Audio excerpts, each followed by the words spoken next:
ли да ме наебете или да отидем в сладкарница да пиеме кафе? Първото какво беше? Да ме наебете. Или пък да пиеме кафе. Направо да ме мете. Моля? Да ме мете, да отиваме направо, защо да губим време?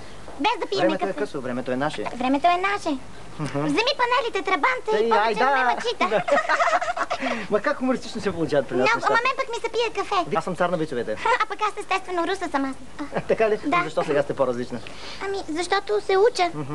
На какво? Да не изневерявам на мъжа си. Така, няма да стане, не. Няма, аз съм пробвал, не става, не. Изневярата е моята сък. В изневярата има хем вяра, хем и изне. И изне. Много ме бива... Да ходим да пиеме кафе. Айде, да ходим да... Не. Нали? Не. Или първо ще ме мете или... Първото. Ете. Какво? След кафете ете или ете и после кафете. А това мога да стане на песен. Ете.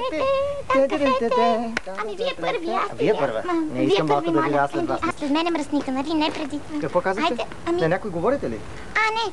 Обещавам, че това ми е последната. Не, пред последната изневяра. Тън. Да виждам. Уча се. Ще се науча. 1-2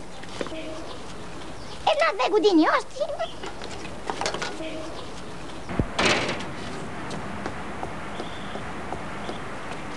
Винаги се учи, бе. Трябва, тате, да учиш математика. За да се изучиш с математика. Да станеш умно момче.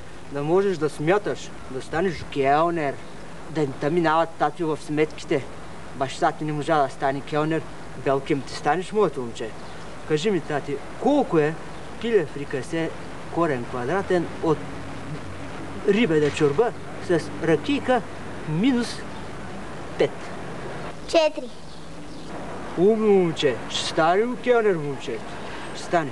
Я кажи сега, тате, колко е таратор в скоби, делено на 3, минус мастика... 33. Браво, тате. Тате не можа да стане келнер. Ти ще станеш. Ти ще си гордост на семейство. Я кажи сега, тате. Кажи татко да не му прасне един зад врата. Ако една зелка е с обиколка 20 см, като я среже тате на 2, колко бутилки тати ракия ще изпие? 4. Браво, тати. Умно. А ако сложим една маслинка, тати още колко ракийки ще изпие? 33. Кажи сега, тати, ако чупа на майка ти 2 зъба и ги съберем с тест на баба ти, колко зъби тати ще в цялото семейство? 1 зъб с пломба.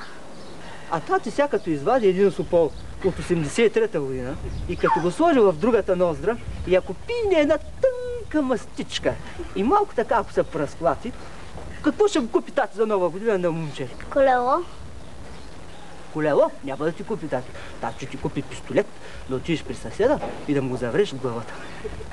Я кажи сега, тате, баба ти използва на година по 3 кг тоалетна хартия. Ако ние давам да яде, колко тоалетна хартия ще използва? Не знам. Ето и вече никой не го знае, тате. Тя, чуй ма и друго, тате. Тати купил гуми за колата за 20 лева. Защо за 20 лева? Защото са крадени, тате, разбирате. Сега, друго искам да те питам, моето момиче. Кажи ми, майка ти, ако е с една ръка, за колко време ще ми направи омлет? Добре, тате, умно. Сега, имаш 2 яйца, корен квадратен от едно пиленце. Слагаш яйцата и пиленцето дробна черта. Вадиш от тях, разбира се, 3 кг бадеми, умесваш ги в едно, слагаш ги в хладилника.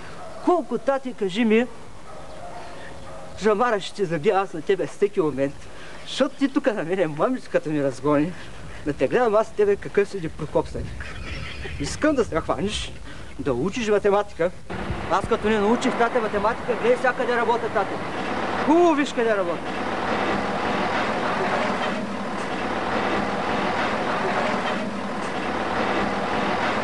Да учиш, тато! Да учиш, тати!